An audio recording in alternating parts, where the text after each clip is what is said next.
Hello guys, nandito tayo sa aking ubas. Ito yung isang ubas. Ito yung una kong ubas na natanim, 3 puno. Napabunga ko na to, nag-pruning ako nga ng isang araw. Ito siya. May mga sumisibol na ulit ito. Ayun. Ayan. Ang dami, magaganda yung niya. Yung sibol niya, yung tubo niya. Ayan. Dati, mayroon ako ditong cyclone wire. Pag ganun, paikot. Parang balag yung ginawa ko. Nakita ko doon sa ibang video sa ibang bansa na ganito yung ginagawa nila. Nakaganito lang, kaya tinularan ko. 3 puno lang kasi ito. Yun yung isa, tsaka yung isa. Dito wala. Ngayon, naglagay ako ng ganito. Nagdagdag ako ng ilang puno na ubas. Itong mga cutting na to, ito ay galing na rin dito sa punong ito. Actually, marami akong cuttings. Itong ubas na to, hindi ko alam yung pangalan, yung variety ko, anong variety to. Yung hiningi ko lang to, yung hiningang ko, bigay din lang sa kanya, tapos hindi din nila alam. Pero yung bunga, matamis na maasim yung na-produce kong bunga. Tapos makapal yung balat, yung texture nung laman, parang gelatin, jelly siya. Ito lalabas na rin to.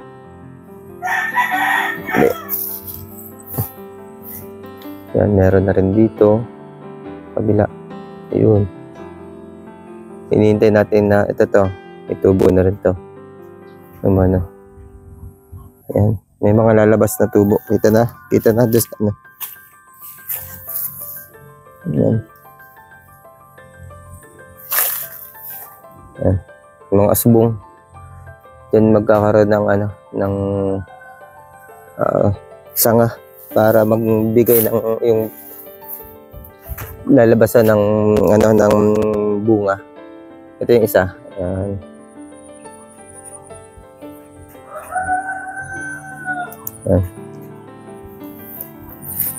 Ayan. Daming usbong.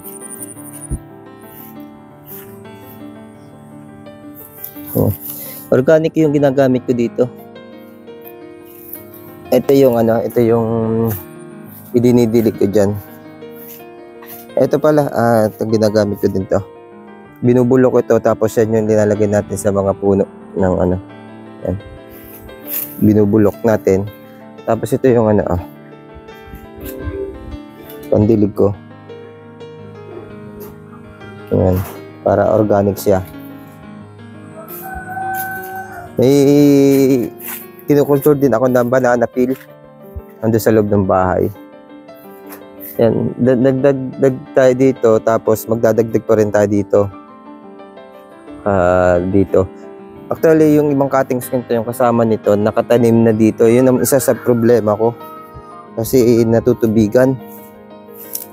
Nagkaroon ng problema.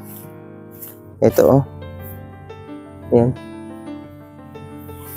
Dapat mayroon pa ako ditong isa. Tinanggal ko kanina.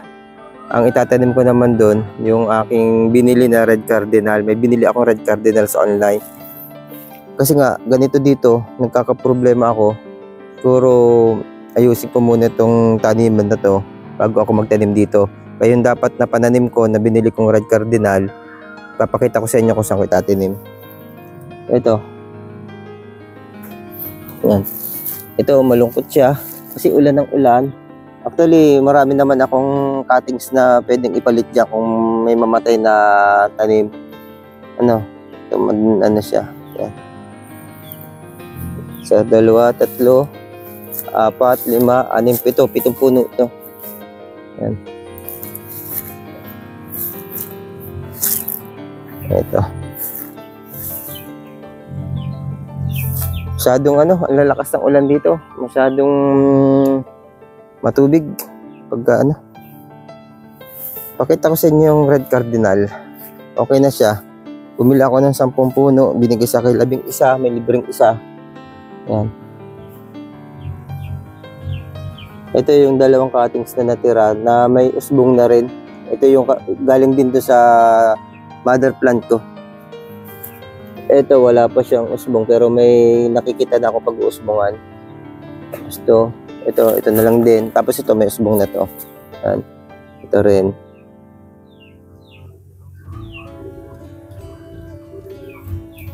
Yan. Tapos yan. Halos lahat sila may usbong na, 2 lang yung wala. Pero kita ko naman may pag-uusbongan. Yan o. Saka ito. Yan. Ito ba yung isang wala?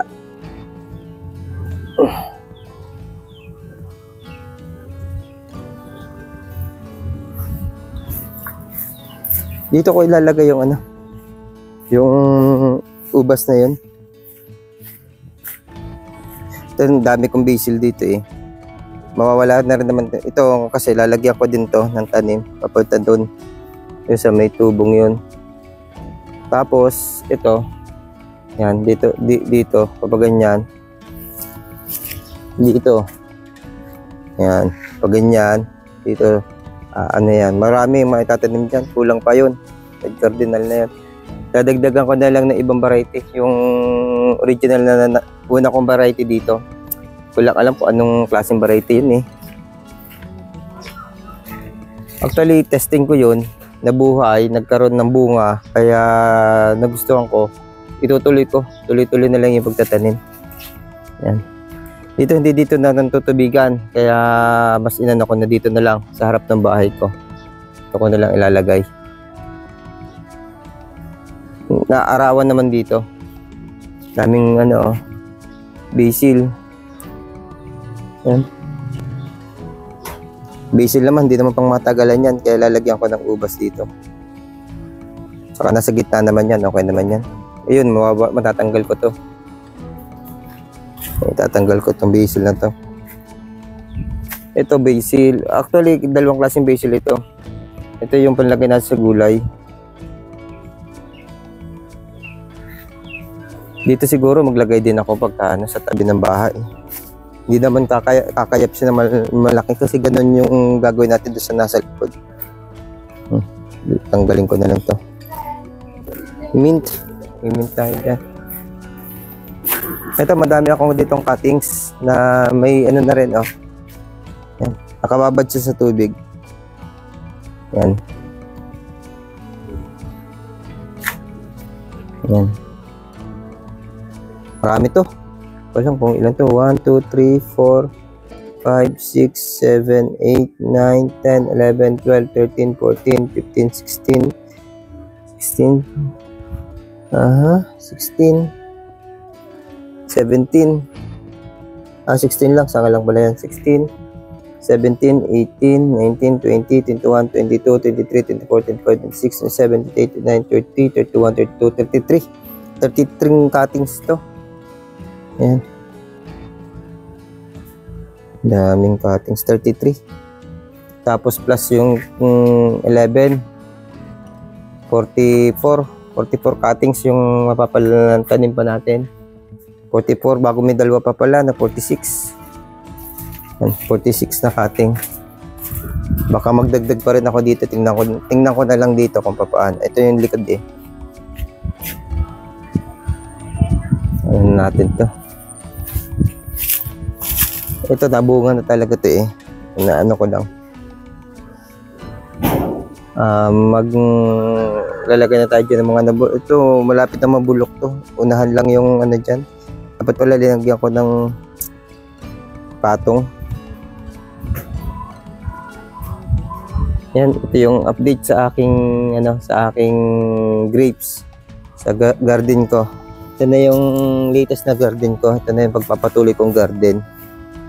Grapes garden. Ito lang yan sa Calapan City, Oriental Mindoro. Barangay Putintubig. Pwede dito itong grapes kasi nasubukan ko at nakapagpabunga ako, itutuloy ko. Kita tayo sa susunod na video. Update ko kayo kung anong yung mga kaganapan sa grapes garden ko. Bye-bye!